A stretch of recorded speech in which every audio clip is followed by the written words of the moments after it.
Thank you for listening to Talking with Burritos. I am Jerry JJ Wayne Graham, and in this podcast episode, we're going to answer the question, whatever happened to all the baby ducks in the FP?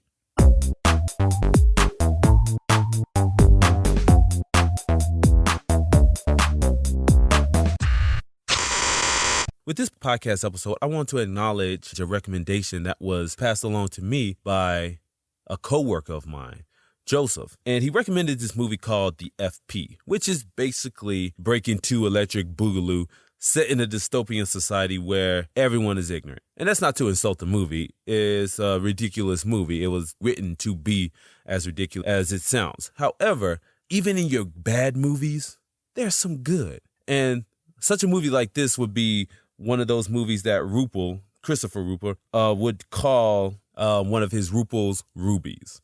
One of his B movies that's horrible, but yet enjoyable to like and watch and talk about. They're horrible movies, but you enjoy to watch them. I really wanted to do episodes based on recommendations from listeners, people who listen to the program. And in true Talking with Burritos fashion, I take content like movies or whatever and relate it to life as we know it. And so with this episode, I dedicate it to Joseph, and with his recommendation, he is going to receive a Blu-ray copy of the FP.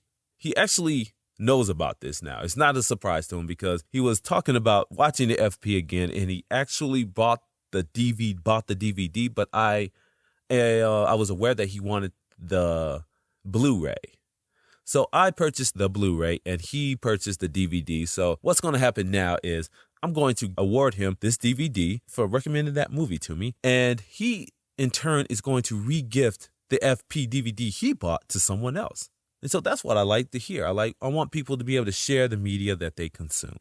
And some people love to do it. Some people don't. Like me, I'm all for it. But sometimes I'm not for it, especially when my wife takes something that I love, turns it into her. And I know that's very stingy of me, but it's true. It's happened a few times where I would love a movie. No, wait, I think, what was it? I think it was a TV show or something, but I know she's done it with music where I love this piece of music. I'm like, oh, well, you should listen to this. And I share with her. But then she, in turn, loves it as well. And all of a sudden, it becomes her life. It becomes everything that she's about. And then I get jealous and mad that this thing that I thought that wasn't necessarily mine to give away, but this thing that I love, she loves now, and then she talks about it with her friends. I forgot. It was a TV show. Maybe if she listens to this in the near future, she'll be able to reveal what that movie was. But maybe it wasn't a movie, but I think it was a TV show. But I know one of the TV shows I'll try not recommend to her or tell her about was You're the Worst. But one of our friends recently told her about it, and she watched a few episodes. I don't think she actually finished it, but that's not the point. But yeah, it's one of those things where I'm good with sharing, but then she takes it and she makes it hers and she loves it. And recently, here's an example. Redbone by Childish Gambino. I've been listening to Childish Gambino for a couple of years now. And she had no interest in who the Childish Gambino was. And all of a sudden, she hears Redbone on our recent vacation because it plays like 24/7 on the radio. And now she's in love with it. And said, I need this on my phone. I want to listen to it all the time. Oh, I love it. He sounds like Prince. And I'm like, God damn it. Childish Gambino has been out there for a long time now. And now all of a sudden you want to just come in, waltz in like, oh, I love this music. Oh, that makes me mad. But I don't know why it makes me mad. I don't know why I'm so sensitive to that. Because I'm all about the sharing. But then when you take it and you make it hers, and maybe it's just because of her. But anyway, let's get to this podcast episode. Thank you guys for listening. And hey, if you want to recommend something to me, just go to talkingwithburritos.com/contact and it'll give you all that information on how you too can recommend a movie to me and see if I like it or not. Maybe it's one of your guilty pleasures. I would love to indulge in one of your guilty pleasures. I will find some way to reward you if I like it enough to say, hey, you know what? I'm going to form a podcast episode off of it. Well, we'll see. Thank you guys for listening. Let's get to this episode and yeah, have some fun.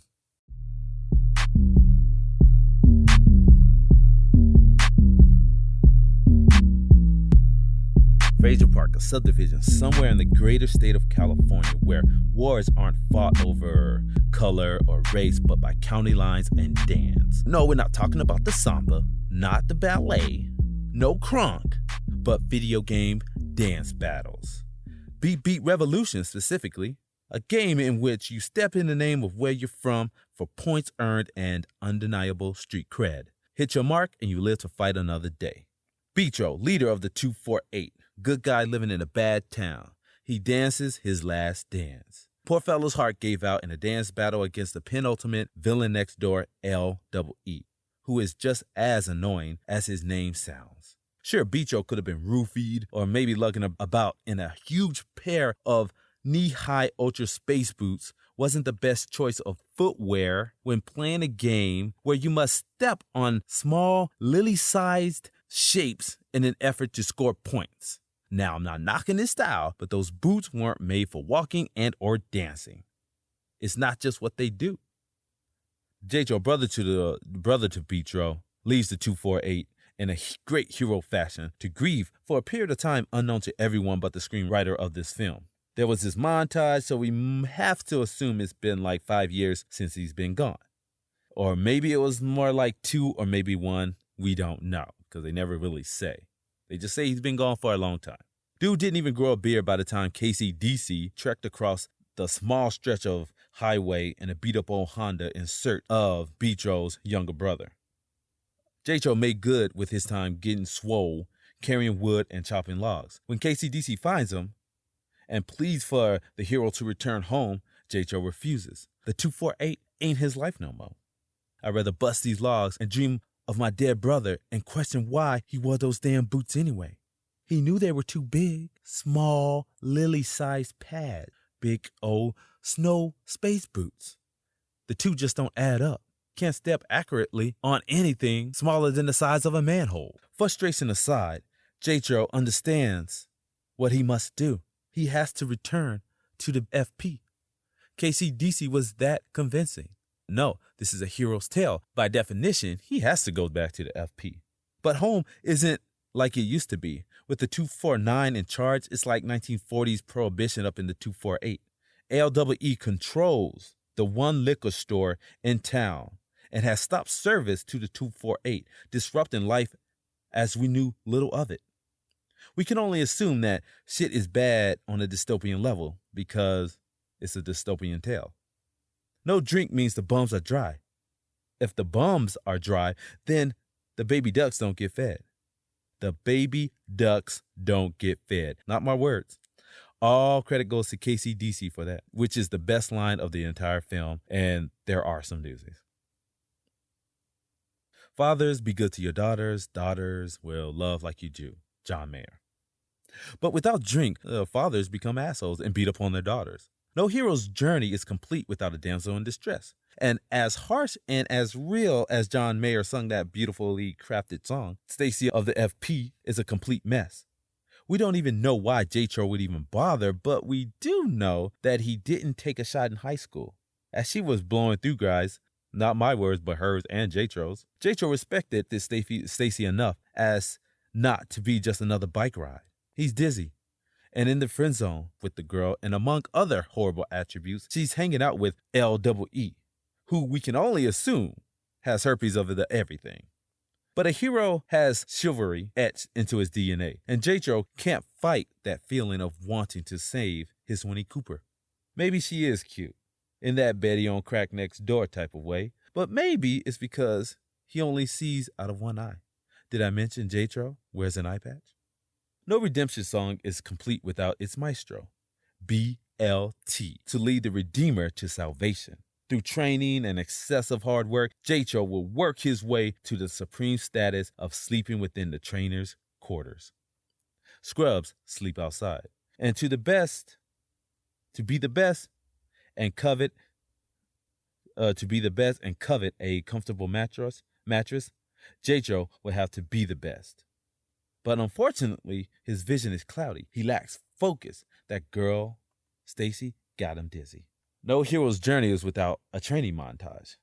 Running, lifting weights, running with weights, and somebody on your trainer on your back, dragging a tire, eating beat revolution waffles, and electrified tennis rackets. Now that's some low-grade Rocky shit. It is during training that we learn from KCDC what the word nigga means. And he says it numerous times throughout the film, but he breaks it down as what it exactly means. And it's actually an acronym, people. Never ignorant, getting goals accomplished. Didn't really bother me. Well, it did. It did before this stupid-ass validation as to why they allowed KCDC to use the N-word so freely when I saw no black people in this film. Middle-class youngsters during the 90s and up till now still find it okay to use the word nigga when there isn't a black person around to correct them. Some of them just don't care because they're hip, listen to rap music, and have a couple of black friends. I was more upset over the tire stripping pool. This is the moment in the hero's journey when he's tested before the final face-off with LEE. JTRO, his trainer BLT, and the KCDC invade a house party or a trailer park party hosted in the 138, a ramshackle Russian trailer hinge park where dreams go to die. This is where we not only find Stacey. Our boys from the 248 happen upon a stripper pole based in a pool of water. Now that's trashy. Isn't stripping for those idiots in that town insulting enough? You have this poor drunk girl, because alcohol is how she eases the pain, swaying to and fro on a pole mounted in a tire surrounded by water in a kiddie pool. Now, I don't know about you guys, but that's more offensive than the N-word. So to test his training, JTRO has to entertain the musings of another loudmouth idiot who resembles a smaller and less Gary Oldman from True Romance. It's in this scene we learn what truly broke his brother BTRO. However, the characters never allude to the fact that BTRO was drugged before his death match with LEE. And here's a life hack, people. Never send anyone to get you a drink in a bar or at a party, house party, or anything. Don't ever let anyone bring you a drink. Have them make the drink in front of you. You go order it yourself and have them make the drink in front of you, the bartender or whoever is making the drink. You never know what they're going to slip you. That's date rape rule number 1. Order your own drink and watch the bartender make it yourself, ladies. No kidding. I watch enough SVU to know that much. The best 2 moments of the final beat revolution dance-off between JTRO and LEE is this bystander cuffing a woman's breast for no apparent reason than to show a man holding one breast of a nonchalant woman, and the fact that the death match was enclosed inside a ratty mesh cage. It looks like like one of those chicken wire fences that you use to keep the chickens in their secluded areas. Yes, a cage match. They had a cage match, which is kind of weird. If you ever play DDR, you should know how ridiculous this is, as you literally jump, hop, and step in place to play this game. A cage ain't gonna do nothing for you but give somebody tetanus. After BTRO defeats LEE, a fight breaks out and somebody pulls a gun. Hey, I give it to him on that point. So at a party, in whatever place you live in, somebody's always going to pull a gun. This was by far the best directed scene in the movie. The effects were well done. They were actually practical effects in this movie, and the action scenes were quite impressive for a film on a limited budget. Now, the FP doesn't get made without overwhelming support. As ridiculous as this film is, the FP doesn't get made if not for the support of family, friends, and the entire 248, which I don't think he was actually from the 248, but, you can tell that he was maybe surrounded by a community who believed in his vision. And that's Jason Trost, the writer, and director of the film.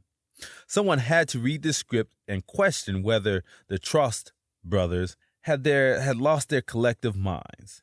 Listed in the credits are the Trost brothers, written and directed. You have Ron Trost as executive producer, effects coordinator, Saren Trost as costume designer, Brandon Trost as director of photography, and Jason Trost, story by. No matter how bad the film might be, it takes a lot of effort to pull together the resources to complete such an endeavor. So kudos goes out to all involved in the production of this film, and they were successful in their efforts to get a sequel made to the FP and are currently in post-production. This is supposed to be released this year. So if this podcast episode encourages anyone to watch this movie, then maybe that'll encourage you to support this sequel whenever it releases. As far as the scoop du jour for this episode, as I was watching it, I was thinking, what else? First of all, I was thinking like how much support really could help, even if your vision is quite ridiculous and maybe a little bit off-putting and just way out there. If you have the support of other people and the confidence within yourself, you can achieve things. And also, I was thinking along the lines of, the use of the word nigga in this film. I'm not saying that I wasn't bothered by it because it did, strike me as a little bit surprising at first. But then the character who spoke those words, I kind of knew that character growing up. It was always that one person who just felt that, hey, I have friends, I can say anything. And sometimes, a lot of, black people, if they did have black friends, would excuse them not because they were okay with him using the word. It's just that his use of the word was based in ignorance and not knowledge. If he knew how offensive it was, do you think that person would use those terms, use that word so freely? So I think a lot of people growing up, and I did grow up in, and I think I do remember, I've visited and I've lived in small towns where sometimes, during the 90s, you have black appropriation really came into, once the rise of hip hop and rap, NWA and all these other different groups, were being showcased on like MTV and various cable networks or cable channels. People from like the southern regions of America and Midwest regions of America, even up northeast regions of America, a lot of these people in these small towns, they were actually watching these watching hip hop acts and watching hip hop groups and viewing the culture through the screen, through the lens of the television. And so they would see these people in their cool get-ups. And a lot of them would emulate that within their own communities. And yes, they would go around and they would repeat the words that they would hear on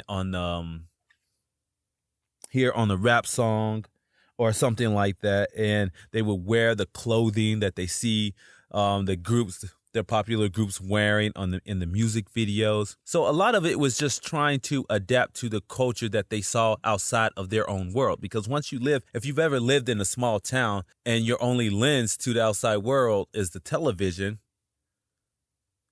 how else are you supposed to incorporate that within your own lives if you don't experience it? So they had to create their own environment. So a lot of these, I would have to say white kids from suburban Americas would emulate what they saw on television. And not even suburban Americas. It would be the lowest part in southern America or West Virginia or something, in the forest region. These people would emulate just what they saw on television. So, and yes, it is offensive when you use certain terms. And it is offensive when you use certain terms, and the fact that he uses it in the movie. But then what's insulting is later on, towards the end, they come out with this acronym, like, oh, this is an acronym. It's like, come on, that is no way to bail yourself out of being insulting a culture or using this demeaning term in that way. But yet they didn't use nigger, they used and so people think, okay, I'm okay with that. And so to say that no one can say that, but it's not a term that is used for anyone but black people to use amongst themselves. I've heard Mexicans use it with one another. I've heard even Asians sometimes use it with one another. So it's all about the community that you live in. And a lot of it is just emulating what you see, what you think is cool. And I want to use a case in point. You had Kylie Jenner and Kylie and Kendall Jenner and their little clothing line.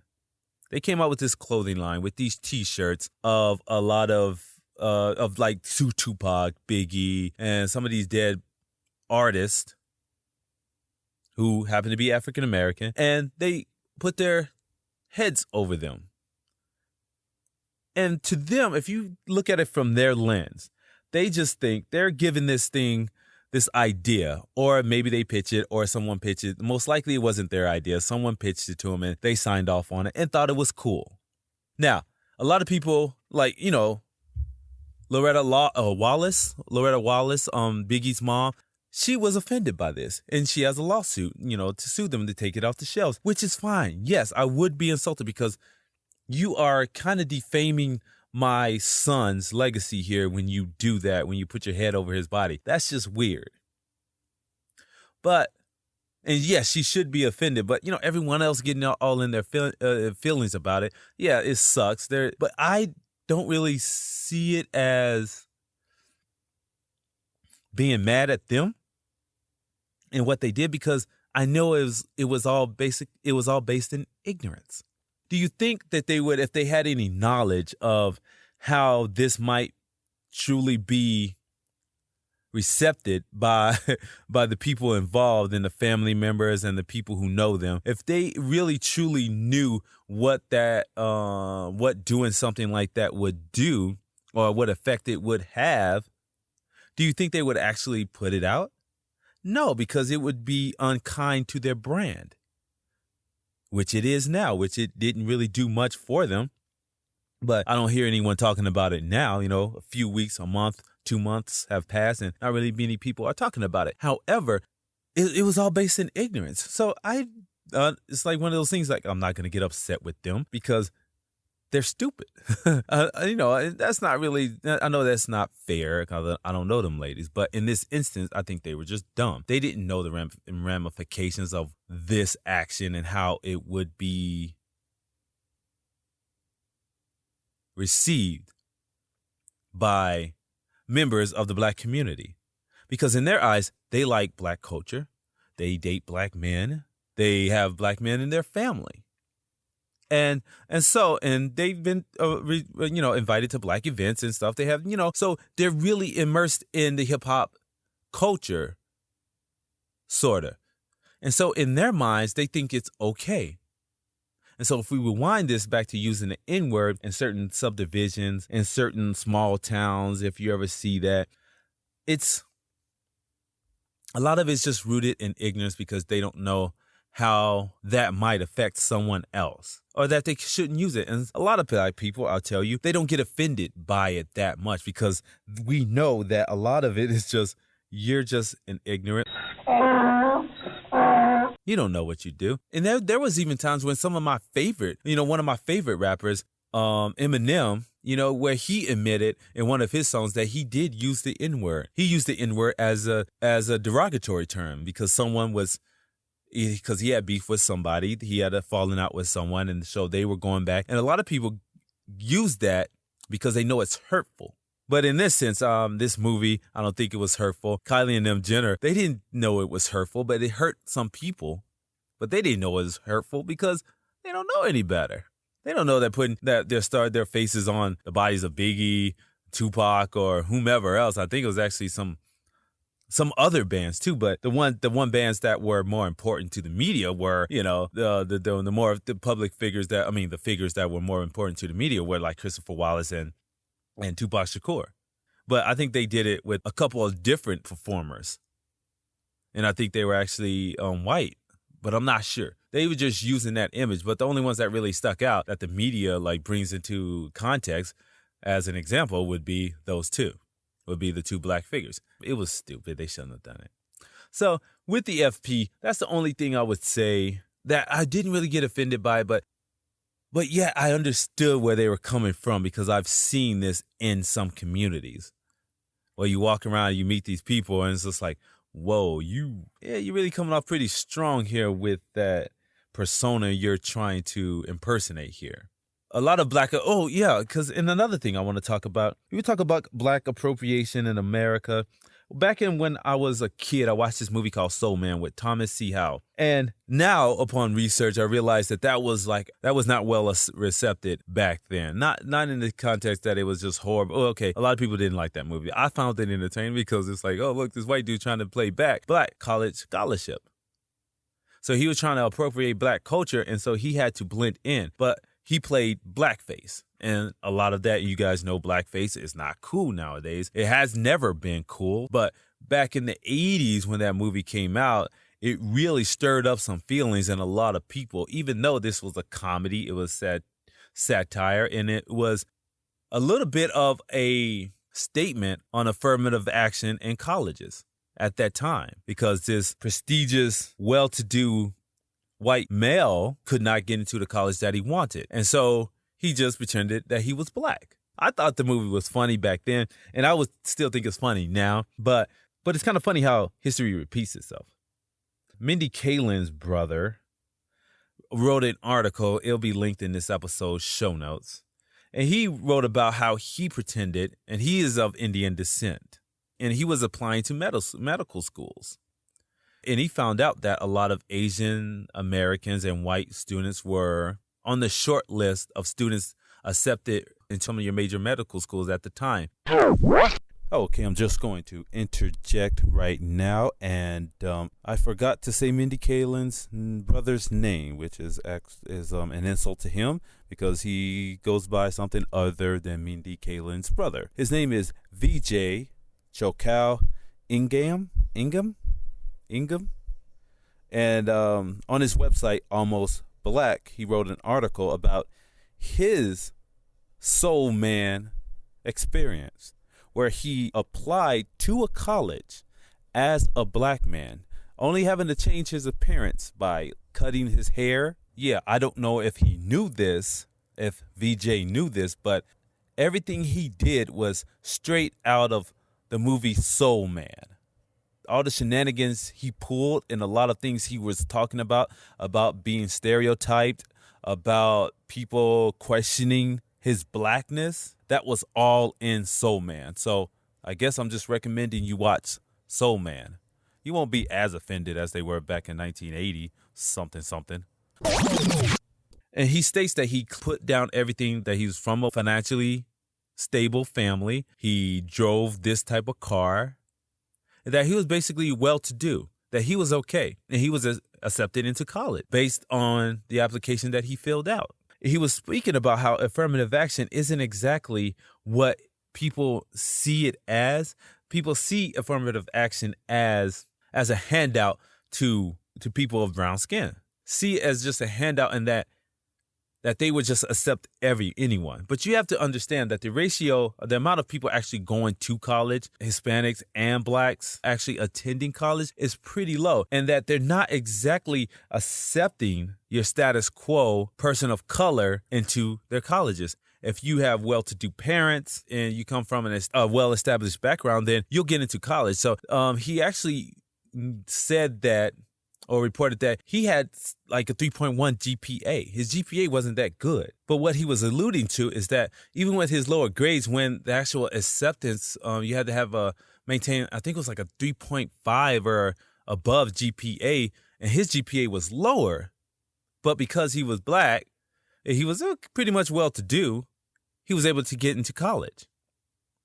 But what he learned is that they still treated him so differently in college.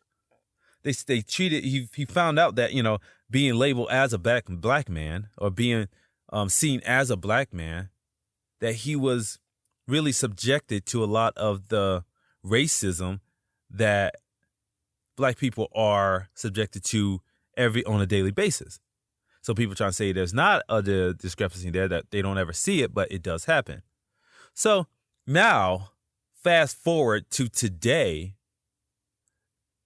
Now we have the White House and the Justice Department wants to sue colleges who enforce affirmative action. And they're doing it on the behalf of white students and Asian students. Just that small, maybe 8% of students who are awarded affirmative action. They're saying that this is unfair to the 60 or 70% more of college students who are actually attending who are Asian and white. They're saying that this little small percentage that they are allowing into college based on this affirmative action rule, they said that is in some way, I think, racist against the students who may not be able to get into college based on that reason. Like if they apply late and all the slots are full, and so they award the slot to a black or a Hispanic person, then those individuals, then that one person who couldn't get in based on the fact that, they had to fulfill a quota, then that's pretty bad.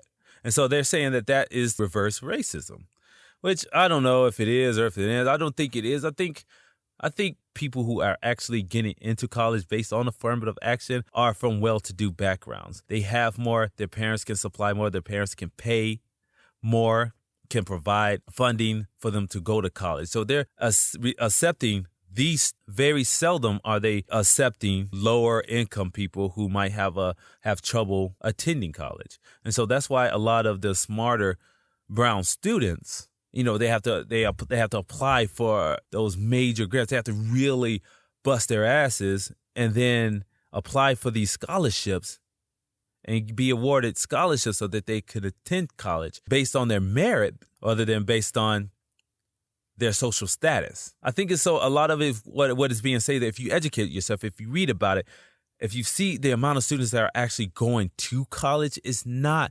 still a small amount who come from lower income families. A lot of it is middle class, upper middle class, my higher class income structure who are actually being accepted into college based on the affirmative action clause. And so if you're not playing football, basketball, or a sport or something like that, and you have to really bust your ass and get those grades, get scholarships so that you can go to college and be able to afford to attend some of these prestigious places of higher learning. The actual lawsuit that the Justice Department is filing for is a lawsuit on the behalf of students of Harvard. It's like, how many people are going to get into Harvard? How many poor, lower income people can get into Harvard? Like, seriously. Now, if you said the Ozarks Mountain College, and you use them as an example, you filed on their behalf, then maybe we can believe it a little bit more. But you're filing that on the behalf of, like, these major venues where a lot of the students who are applying, who are putting forth this suit, they have well-to-do parents. Their parents make above, like, $100,000 a year. They're well provided for. And yes, they're smart. Yes, they can get there based on merit, and only because they allot a certain space for brown students. And it's a small amount, a small percentage of the overall admissions into college for that college. A small percentage goes to brown students. We want to file a suit to sue the college and their stance on affirmative action. It just seems a little bit ridiculous. And that's white culture in America. That was my scoop du jour for this episode.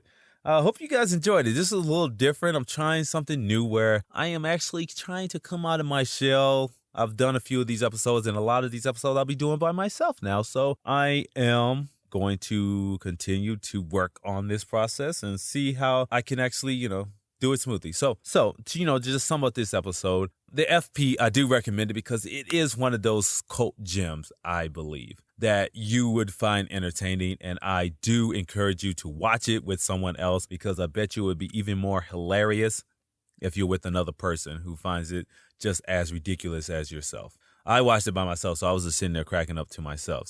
But I do recommend it as just one of those little party favors. If you're just sitting around with your friends, like, we want to watch something. Hey, let's throw in this movie. Throw in the FP, get a chuckle out of it. And using the N-word is not cool. You will still get your ass whipped. Just saying. And that's a wrap, but not a burrito.